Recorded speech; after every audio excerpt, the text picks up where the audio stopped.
For most people, the idea of building muscle at home with no machines, no equipment, and not a single dumbbell in sight seems unrealistic. In order to grow, we often think that we have to follow the most ultra-specific, optimal workout routine that requires us to go to the gym. But the evidence says otherwise. A 2025 systematic review covering 102 trials found that both free weights and bodyweight training increased muscle size. Free weights alone did lead to greater gains, but bodyweight training also produced a significant effect when it came to gaining muscle. The authors concluded that what mattered most wasn't the presence of weights, but the training intensity, the load used, and how close the participants were working to muscular failure. This also aligns with Schoenfeld's well-established principles. Muscle growth is driven by mechanical tension and mechanical or progressive overload. So it's not necessarily true that you need weights to grow, you simply need to follow structured progressions, which we'll advance through in today's video in 3 core levels. Level 1. The foundation. The goal here is to learn the core movement patterns that will allow you to train each muscle group effectively. Start where you can, build consistency, and progress when you've mastered the basics. First, chest, shoulders, and triceps. If you guessed that our foundational chest exercise would be the push-up, you'd be right. I mean, it's supported by the research, which demonstrates that push-ups can elicit similar strength gains when compared to low-load bench pressing. The push-up can also be varied in its hand positions to target different areas of the body, so the chest, shoulders, or triceps, making it a great overall upper body exercise. To start us off, let's learn the basic push-up. Drop down to a plank with your hands just wider than shoulder width, tuck your pelvis, brace your core, and keep your back flat throughout the movement. As you lower, keep your elbows at around a 45-degree angle, touch the floor, then press back up, keeping everything tight. If you can't quite do a full push-up yet, don't fret. Here are some progressions that you can follow that will naturally lead to your eventual push-up. First, start on a wall. Once you have that down, move onto incline push-ups on a raised surface. Slowly decrease the raise of that surface over time as you get better until you reach the floor. Once at the floor, start with push-ups at the knees and eventually move on to the full push-up. Second, back and biceps. I'm sure you'd expect me to say here that the foundational exercise for the back would be the pull-up. But to be honest, it's not. Now, I'm not saying that pull-ups aren't foundational, because they absolutely are. But is it likely that you'll be able to do them right from level 1? Probably not. Also, unless you have access to a pull-up bar or a very sturdy tree, you're probably not going to be able to do a pull-up anytime soon. You can get pull-up bars on Amazon, but if you're like me and you live in an old rickety house, I wouldn't put those on your doorframe. Girl, it cracks. So a great alternative to this that's much more accessible for most people working out at home is the inverted row.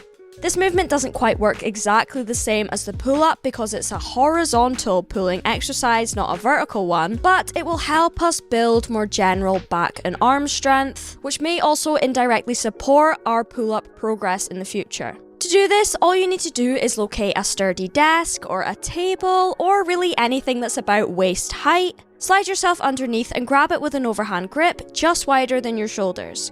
Keep your body in a straight line, squeezing your glutes and bracing your core. Pull your chest to the bar by driving your elbows back, then slowly lower down. If you can't quite get your legs straight when you first start doing this, just bend your knees to begin with and slowly work on straightening your body out the more you do it. Third, abs. Abs are pretty straightforward to do at home, given that most ab exercises do start with body weight. Because the main function of the abs, or the rectus abdominis, is to bring the pelvis and the chest towards one another, our foundational move here will be the reverse crunch. Why reverse? Well, the traditional crunch doesn't have the greatest range of motion, so the reverse version allows us to provide a touch more range and sets the stage for more advanced progressions in the future. Simply lie down on the ground, preferably on a mat, blanket or towel, and pop your legs up around 90 degrees. Put your hands at your sides for stability and think about curling your tailbone up to your chest and slowly lowering back down. Fourth, quads. For quads, of course, our foundational exercise here would be the squat, specifically the bodyweight squat or the air squat. To do these, first pick a foot placement that's most comfortable for you. Some people can do these at shoulder width, some people are a little bit more narrow, and some people are wider. It really takes finding the stance that works best for your body. Brace your core, keep your chest nice and proud, and sit your hips down and back as if you're lowering into a chair. Go as low as you can while keeping your heels on the floor and back neutral, ideally to parallel or lower, depending on your mobility. Then drive your knees out slightly to come back up. If you can't quite get the squat, then we'll start here with box squats. Simply pop a chair or a couch behind you, sit down until your bum touches the chair, and then come back up. Fifth, glutes and hamstrings. Starting with glutes, our foundational move here, of course, will be the hip thrust. To do these, plop down on the ground and rest your back against something chest height. Once you're there, lie your legs out in front of you, marking where your knees sit with your hands, then scoot your feet into that position. This should give you the perfect angle to reach full hip extension and not jerk your back out at the top of the range. To start, simply think about a string pulling your bum down, then thrust back up to the top. You really want to think about hinging your back around the back support behind you and then thrusting back up explosively until you hit that glute squeeze at the top of the movement. For hamstrings, we have the Nordics. To do these, hook your feet under either a couch, something or someone heavy. Keep a nice neutral spine, lower yourself as far down as you can with control, then drop to the ground and push yourself back up. Now, do not worry if you can't get these right away. Start with having something that is elevated in front of you, so you only go down as far as you can, land on that elevated surface, and then come back up. Slowly, you will try and reduce that elevated surface until you're at the ground, but believe me, they are hard. Take it slow, keep everything nice and tight, and progress over time. And last but by no means least, we have the calves. To set our foundation for these, we'll do body weight straight leg calf raises. To do these, simply find yourself any elevated surface, start with your feet neutral, lower down, then come back up. Really focus on controlling the movement and not springing up and down in this. To progress on level 1 for each and every foundational exercise, start by aiming for 2 sets on each exercise for around 8 to 12 reps. Trying to push yourself as close to failure or until you can't do any more reps as you can. Don't worry if when you're just starting out you can't quite make 8 reps, even on the easiest progression. Just keep trying and eventually you'll get there. Start with the initial progressions that you can do and then slowly build up to the more advanced progressions once you can reach the end of our rep range, so once you can do 12 reps on both of the 2 sets.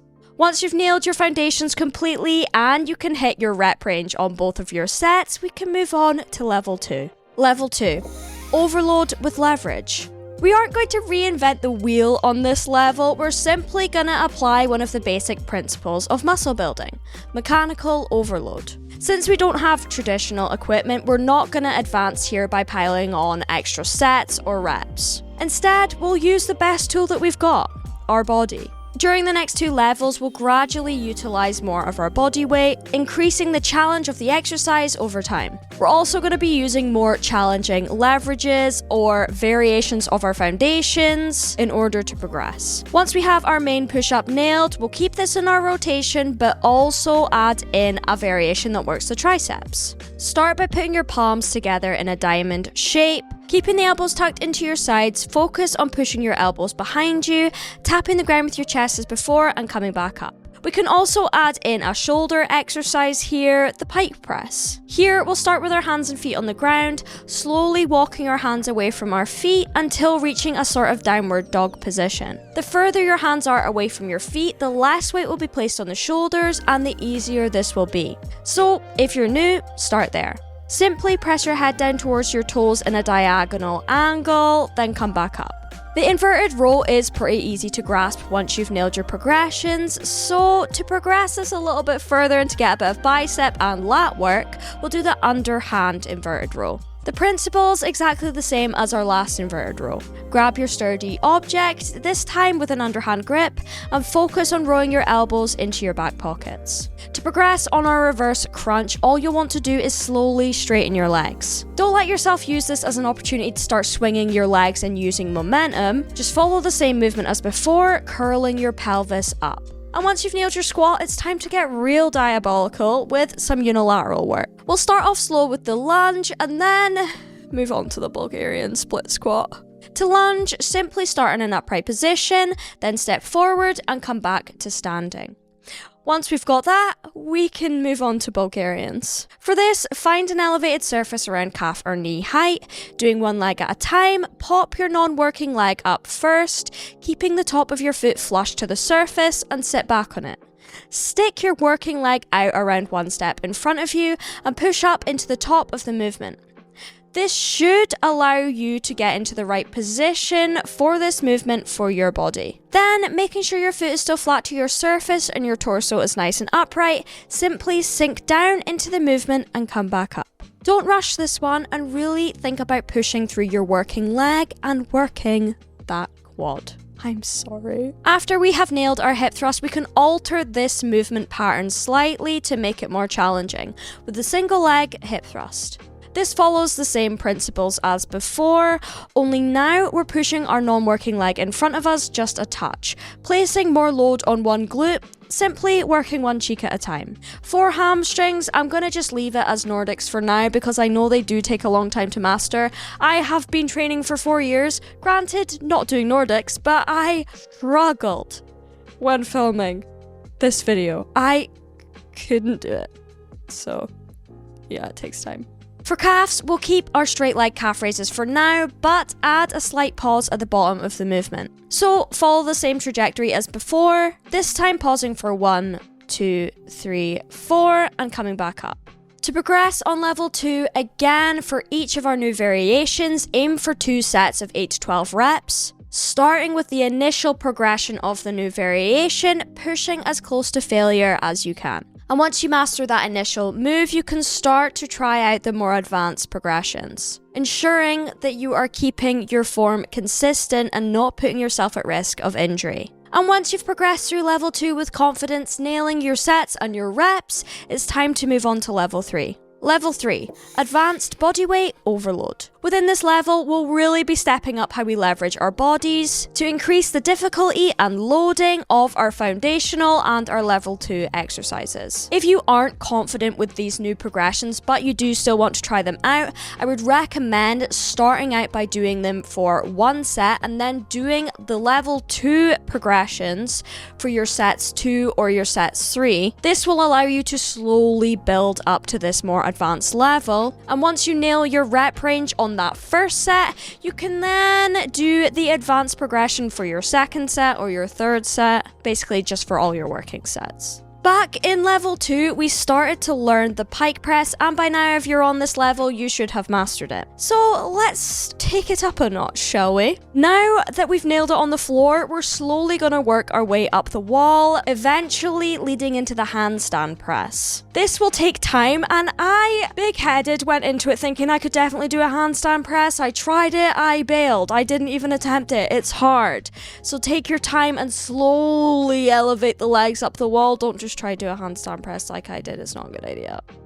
You will hurt yourself. For the push-up, you can also now increase the challenge of this exercise by doing the deficit push-up, propping your hands on something elevated like books to give yourself a greater range of motion. And once you've nailed both the overhand and underhand row, you can now slowly begin to elevate your feet and row parallel. This may be difficult to do at home, but I just did it by elevating my feet on the chair in front of me, so just work with what you've got. For abs, we'll simply keep our reverse crunch progression that we had before, but now we'll add in the V-up.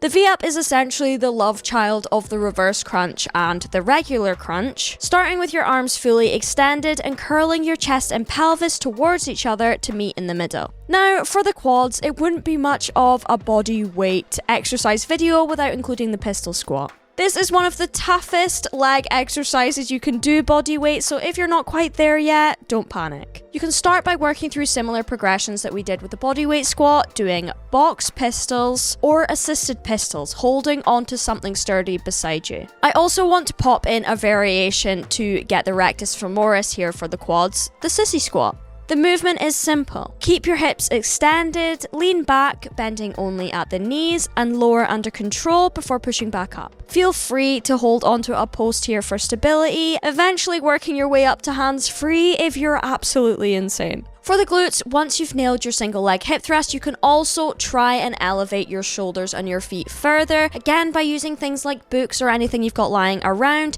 to create the deficit hip thrust. This basically just allows for a greater range of motion in the lengthened position, still following the same movement pattern as our hip thrust. For hamstrings, the natural progression from the Nordic curl is the full Nordic curl, where you can lower yourself the whole way down and not need to spring back up on your hands. If you can do that, I am so impressed. That is our goal. I can't do it, so let us know if you can. For calves, we can now add some single leg calf raises into the mix. Starting exactly the same as how we did on level 1, and once we nail our sets and reps, we can then move on to the pause variation to progress on this exercise. Like I mentioned before, for each of our new variations, you're going to want to aim to nail your 8 to 12 rep range within the 2 sets, starting with the initial regression and then moving on to the more advanced progressions.